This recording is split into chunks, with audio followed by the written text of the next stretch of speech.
बिल्कुल। तो इसलिए जो fundamentally changing the DNA of the economy, मैं बार बार ये कहता हूँ, उसके लिए इससे बेहतर मौका नहीं हो सकता था। और ये फवाद साहब आसान काम नहीं था।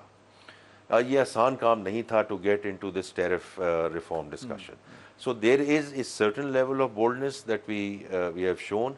अब बाकी जो रिलीफ मेजर्स हैं हाँ, उसमें तो अब जितना फिजिकल स्पेस है उसके मुताबिक चल सकते हैं। करेक्ट। ये बताएं, ऑब्वियसली प्राइवेट सेक्टर से आप आ रहे हैं और आपने बहुत बड़ी ऑर्गेनाइजेशन को रन किया है। एक सर्टन कल्चर में आपने अपना प्रोफेशनल करियर लेके चले हैं, गवर्नमेंट में आए हैं। Government is a completely different situation. आपने भी एक्सपीरियंस किया है।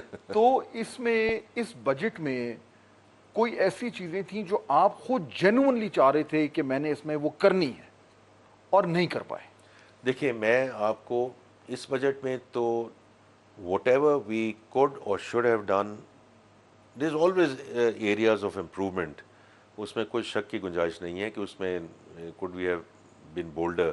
लेकिन मैं आपको ये बताता हूँ कि इस दफ़ा हमने कुछ ऐसी चीज़ें की हैं जो पिछली दफ़ा हमने इरादा कर लिया था नहीं कर सके थे।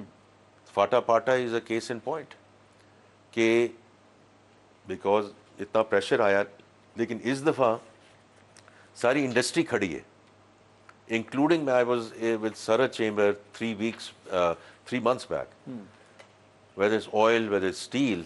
सो ये कोई सी सूबे का ताल्लुक नहीं है, कोई ऐसी चीज़ नहीं है। और वहाँ भी फाटा पाटा में इनकम टैक्स की हम बात नहीं कर रहे, लेकिन सेल्स टैक्स पे अगेन डायरेक्शन ऑफ ट्रेवल हमने 10% से शुरू किया है and we are sort of moving in the right direction.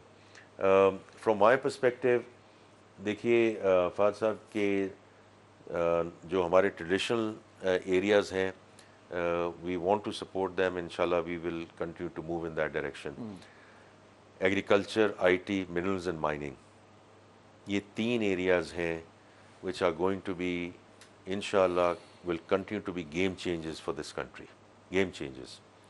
और एग्रीकल्चर में ठीक है इस वक्त कमी आई है, और उसमें ख़ास तौर पे जो क्रॉप्स का है उसमें रिडक्शन आई है। लेकिन मुझे आज भी किसी और ने कहा कि आपने आईएमएफ से क्यों नहीं बात की। हमने जहाँ उनसे बात की, वो बात वहाँ की कि जो इनपुट्स हैं उन पे हम थोड़ा सा और छूट ले सकें। फॉर एग्ज़ाम्पल ये फर्टिलाइज़र और पेस्टिसाइड्स पे ये स्ट्रक्चरल बेंचमार्क था फहद साहब, और प्राइम मिनिस्टर साहब वाज एब्सोल्युटली फर्म कि हम इनपुट कॉस्ट को नहीं बढ़ाएंगे। So we talk to the fund and उससे I am very grateful to them कि they understood and we moved in the right direction. लेकिन मैं सिर्फ ये कहना चाहता हूँ कि कुछ ऐसी चीज़ें हैं कि जहाँ हमें इनेबलिंग इन्वायरमेंट को और जितना भी हम एलोकेशन कर सकें, हम आगे जा सकें। फ्रॉम माई पर्सपेक्टिव, 2 चीज़ें will still remain very very critical, क्योंकि ये आपने मुझे पहले भी सुना है, मैं अभी भी कहता रहूँगा कि इस वक्त हम बात कर रहे हैं इस साल के बजट की, फिर अगले साल के बजट की, और फिर अगले 2-3 साल में क्या होगा। लेकिन क्लाइमेट चेंज एंड पॉपुलेशन, ये दोनों बड़े स्ट्रक्चरल इश्यूज़ हैं। और क्लाइमेट चेंज में इस दफ़ा जो हम फाइनेंसिंग लेकर आए हैं इंटरनेशनल इदारों से, this is now for us to make sure we come up with the right projects in terms of decarbonization and जो climate resilience है। और दूसरा पॉपुलेशन का इनडायरेक्टली ताल्लुक है, इनडायरेक्टली, बिकॉज हमने अगर एनएफसी को आगे लेकर जी, जाना है, population can not that's continue to be ये बहुत बड़ा एन वो इशू है। Allocation driver.